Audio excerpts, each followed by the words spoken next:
La historia que está registrada en el libro del Génesis a veces es llamada la historia de los patriarcas o la historia del periodo patriarcal, debido a que los personajes que aparecen en esta narrativa incluyen a personas como Noé, Abraham, Isaac, Jacob y los demás. Estos son los personajes principales a lo largo de la historia de Génesis. Ahora, un patriarca, en los días del Antiguo Testamento, como lo sugiere su nombre, tiene que ver con un padre que es gobernante. Es decir, que la autoridad en este ambiente y sistema descansa en el padre. También conocemos culturas a las que llamamos matriarcales, donde la autoridad dominante recae en la madre. Cuando una reina está en el trono de una monarquía, durante ese tiempo la monarquía es matriarcal, por así decirlo, en el lugar de patriarcal. Pero el término patriarca indica más que solo que la cabeza de un hogar particular. En escritos antiguos, el patriarca, por ejemplo, Abraham, no solo estaba en una posición de liderazgo y autoridad sobre su propia casa inmediata, sino también sobre su familia extendida. Y mientras él estuviese vivo, incluso después de que sus hijos naciesen, él seguía siendo el patriarca de la familia extendida. De hecho, esto va más allá, hasta incluir la jefatura sobre los clanes y las tribus. Recuerda que los antiguos hebreos, antes de organizarse en ciudades, eran seminómadas, eran pueblos tribales que se movían por el Medio Oriente, y al jefe de su tribu se le llamaba el patriarca. Ahora, cuando nos fijamos en el carácter de Dios en el Antiguo Testamento, antes que Dios revelara su nombre a Moisés, que su nombre es Yo soy Yahweh, la manera normal con la que Dios se identificaba era con la frase el Dios de Abraham, Isaac y Jacob. Porque esos tres hombres, Abraham, Isaac y Jacob, son los tres personajes principales a través de quienes la bendición patriarcal se transmite. Vimos en la sesión anterior que Dios hizo esta promesa inicialmente a Abraham, la promesa de una tierra, una nación, de muchos descendientes y de bendición. Y esa promesa del pacto era una promesa que luego sería llevada posteriormente de generación en generación. Según la costumbre de ese tiempo, la herencia de una familia la recibía normalmente el hijo primogénito o el hijo mayor, y esa persona obtendría la mayor parte de la herencia. Ahora, cuando Abraham estaba repartiendo su herencia a sus descendientes, tenía que preocuparse por la cantidad de tiendas que tendrían y la cantidad de ganado que recibirían, todo lo demás. Pero lo más importante de la herencia de Abraham en el libro de Génesis es la pregunta: ¿quién heredará la bendición? Es decir, ¿quién hereda la promesa del pacto que Dios le juró originalmente a Abraham? Una vez más, recuerda que en el Nuevo Testamento, Abraham es visto como el patriarca supremo porque se lo describe como el padre de los fieles. En un sentido muy real, cualquier persona que es incorporada a la familia de Dios es, en un sentido específico, descendiente de Abraham y heredero de esta bendición patriarcal. Ahora, el libro de Génesis está lleno de intriga, suspenso y conflicto con relación a quienes buscaban poseer la riqueza de esta herencia. Y ya hemos visto cómo cuando Abraham engendró un hijo, su hijo primogénito fue Ismael. Pero no era el plan de Dios que Ismael heredara la bendición patriarcal. Y Dios insistió en que esa bendición fuera dada a Isaac en lugar de a Ismael, tal como el apóstol Pablo lo expresa en el Nuevo Testamento. Es a través de la simiente de Isaac que el pueblo de Dios sería llamado. De modo que no todos los que eran descendientes directos de Abraham fueron incluidos en la bendición. Encuentro interesante es interesante para mí que cuando Herman Melville escribió su famosa novela, la que muchos consideran la gran novela estadounidense, Moby Dick, él empieza con estas inquietantes palabras del personaje principal. La primera línea de Moby Dick dice lo siguiente: llámame Ismael. ¿Por qué el personaje principal se llama Ismael? Porque Ismael es el forastero, el marginado, el hijo olvidado. Y eso es parte del simbolismo, del drama de ese libro que Melville toma prestado del destino de Ismael. Hoy en día, si tomas un periódico y lees acerca de los conflictos que están pasando ahora mismo en Palestina, entre palestinos e israelitas, vas a leer acerca de una hostilidad y conflicto constante entre los descendientes de Ismael y los descendientes de Isaac. Pero Dios declaró que por Isaac será llamada tu descendencia. Y es así que la bendición fue dada primero a Abraham y luego de Abraham a Isaac. Ahora, la esposa de Isaac tiene 2 hijos que son gemelos. Y esos 2 hijos son Jacob y Esaú. Y el primero de esos 2 hijos que nacen es Esaú. Así que en términos de todo este esquema de transferencia de la bendición patriarcal, la persona que está en línea con el trono, por así decirlo, la persona que está en línea para heredar la bendición es Esaú, no Jacob. Hace poco tuve la oportunidad de oír un sermón que predicó Ravi Zachariah y solo de paso hizo un breve comentario en que se refería a un incidente que tuvo lugar en la vida de Jacob. Se trata de la historia que registra el Génesis del momento cuando Jacob, huyendo de la ira de sus enemigos, participa en un combate de lucha con el ángel de Dios en Peniel. Demos un vistazo rápido por unos segundos para observar la dinámica de lo que ocurrió allí. Leemos en Génesis el capítulo 32, empezando en el verso 23. Los tomó y los hizo pasar el arroyo, e hizo pasar también todo lo que tenía. Jacob se quedó solo, y un hombre, este hombre se refiere a una teofanía, una manifestación de Dios, y ese hombre luchó con él hasta rayar el alba. Cuando vio que no había prevalecido contra Jacob, le tocó en la coyuntura del muslo y se dislocó la coyuntura del muslo de Jacob mientras luchaba con él. Entonces el hombre dijo: suéltame porque raya el alba. Ese es el ángel del Señor que ha estado luchando con Jacob toda la noche, y llama a Jacob y le dice: suéltame. ¿Y qué le responde Jacob? No te soltaré si no me bendices. Esta noche de pelea es esta lucha agónica y feroz entre el representante de Dios y Jacob tiene que ver con una lucha por la bendición de Dios. Y Jacob está peleando con todo lo que tiene hasta el punto de quedar lisiado cuando dice: no te soltaré si no me bendices. Y ahora, ¿qué dice el ángel del Señor? Jacob dijo: no te soltaré. Le dijo al ángel, Jacob le dijo: no te soltaré si no me bendices. Y el ángel le dijo a él: ¿cómo te llamas? Y él respondió: Jacob. No sé cuántas veces en mi vida me he referido a este texto para ilustrar algo que era significativo en la cultura hebrea con respecto a la revelación del nombre de una persona. Y siempre he pensado que el significado completo de este pasaje se da cuando el ángel le pregunta a Jacob su nombre.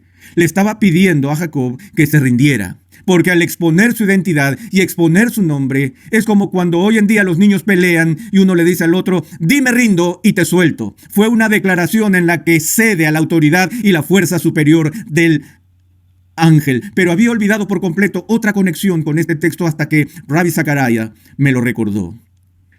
Él dijo: esta no es la primera vez en su vida que Jacob busca una bendición.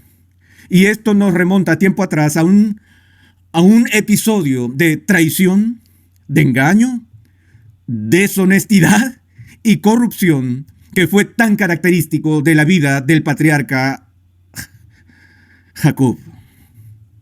En el capítulo 27 del libro de Génesis, Jacob se confabula con su madre Rebeca para engañar al anciano padre Isaac y que le pase la bendición patriarcal no a Esaú, el hijo mayor, sino para que se la dé a Jacob. Lo que está sucediendo aquí es una conspiración, un complot entre madre e hijo para engañar al padre y esposo.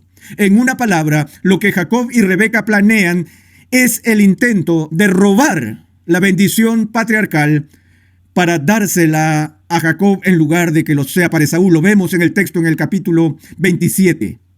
El verso 1: y aconteció que siendo ya viejo Isaac y sus ojos demasiado débiles para ver, llamó a llamó a Esaú, su hijo mayor, y le dijo: Hijo mío.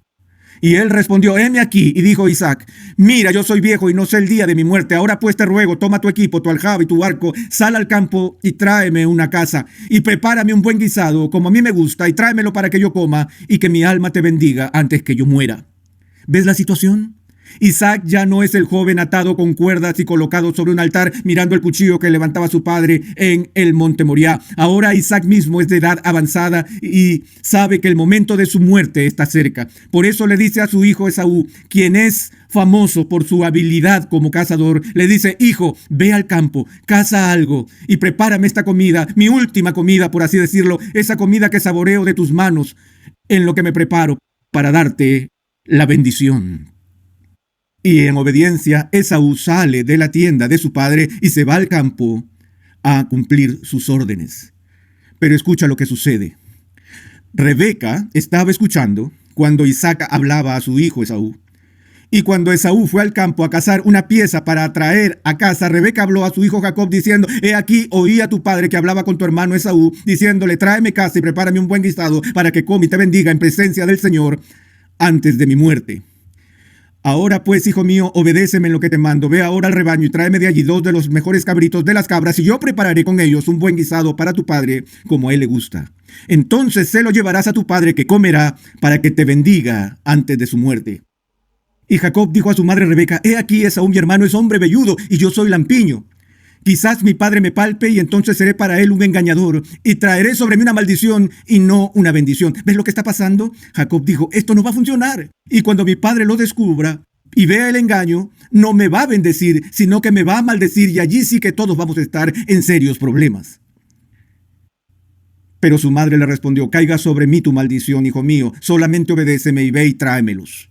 Y él fue, los tomó y los trajo a su madre, y su madre hizo un buen guisado como a su padre le gustaba. Entonces Rebeca tomó las mejores vestiduras de Esaú, su hijo mayor, que tenía ella en la casa, vistió a Jacob, su hijo menor, le puso las pieles de los cabritos sobre las manos y sobre la parte lampiña del cuello, y puso el guisado y el pan que había hecho en manos de su hijo Jacob. Entonces él fue a su padre y dijo: Padre mío. Y éste respondió: aquí estoy, ¿quién eres, hijo mío? Y Jacob dijo a su padre: soy Esaú, tu primogénito. He hecho lo que me dijiste, levántate, te ruego, siéntate y come de mi casa para que me bendigas. E Isaac dijo a su hijo: ¿cómo es que la has encontrado tan pronto, hijo mío? Y él respondió: porque el Señor tu Dios hizo que así me acaeciera. ¿Puedes notar la corrupción? No solo le está mintiendo a su padre y robándole a su hermano, sino que está respondiendo a sus preguntas y trata de confirmar su mentira diciendo que Dios lo ayudó. Él dijo que la razón por la que había conseguido esta comida tan rápido era porque el Señor Dios le ayudó a hacerlo. Isaac entonces dijo a Jacob: te ruego que te acerques para palparte, hijo mío, a ver si en verdad eres o no mi hijo Esaú. Se pueden imaginar el terror que corría por las venas de Jacob en ese instante. Jacob se acercó a Isaac, su padre, y él lo palpó y dijo: la voz es la voz de Jacob, pero las manos son las manos de Esaú. Y no lo reconoció porque sus manos eran velludas como las de su hermano Esaú. Y lo bendijo. Y le preguntó: ¿eres en verdad mi hijo Esaú? Y él respondió: yo soy. Entonces dijo: sírveme y comeré de la casa de mi hijo para que yo te bendiga. Y le sirvió y comió, le trajo también vino y bebió. Y su padre Isaac le dijo: te ruego que te acerques y me beses, hijo mío. Y él se acercó y lo besó, y al notar el olor de sus vestidos lo bendijo.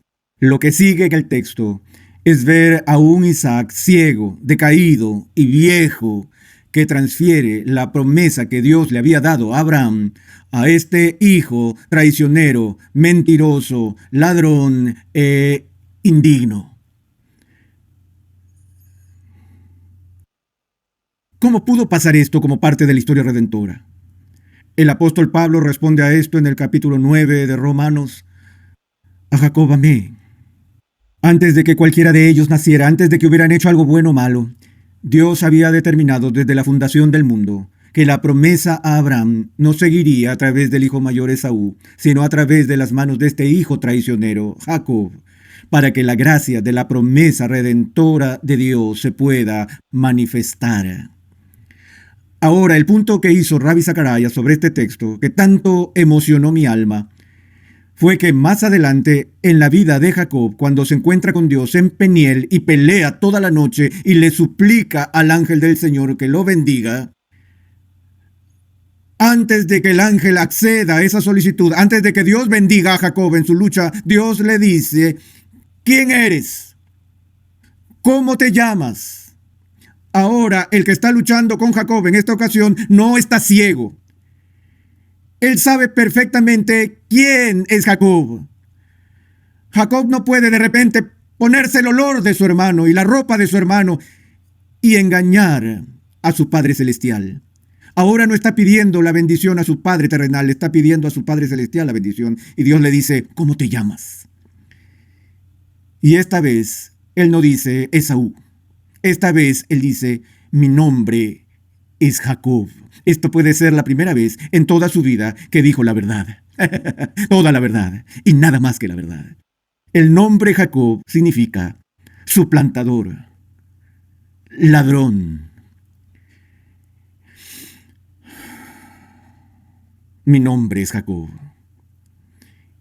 Y Dios lo bendijo y le dio la bendición patriarcal que luego entonces transmitiría a sus propios hijos y a sus propios descendientes. Hay un patrón en el Antiguo Testamento.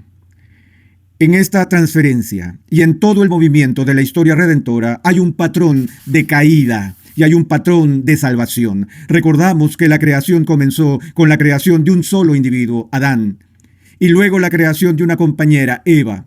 Y esta primera familia se convirtió en la cabeza de la raza humana.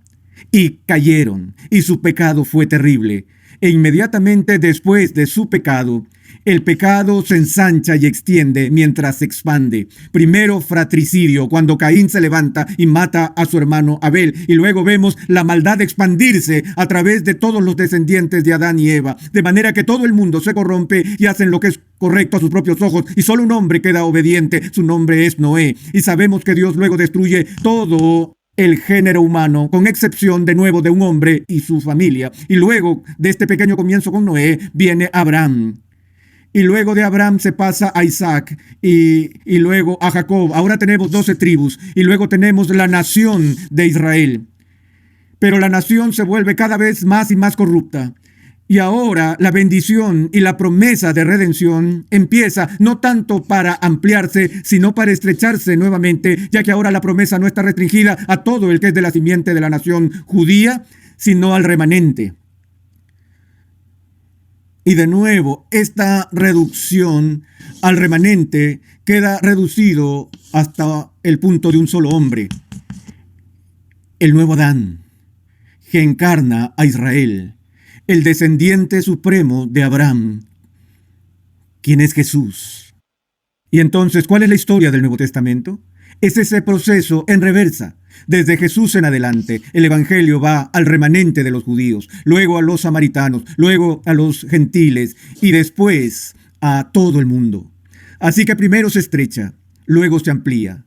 De modo que incluso hasta el día de hoy, lo que comenzó con Abraham, esa bendición viene a través de la historia y ahora está dispersa por todo el mundo. Y así la historia de la transferencia de las bendiciones prefigura y nos prepara para comprender el plan redentor de Dios para todo su pueblo y para su iglesia.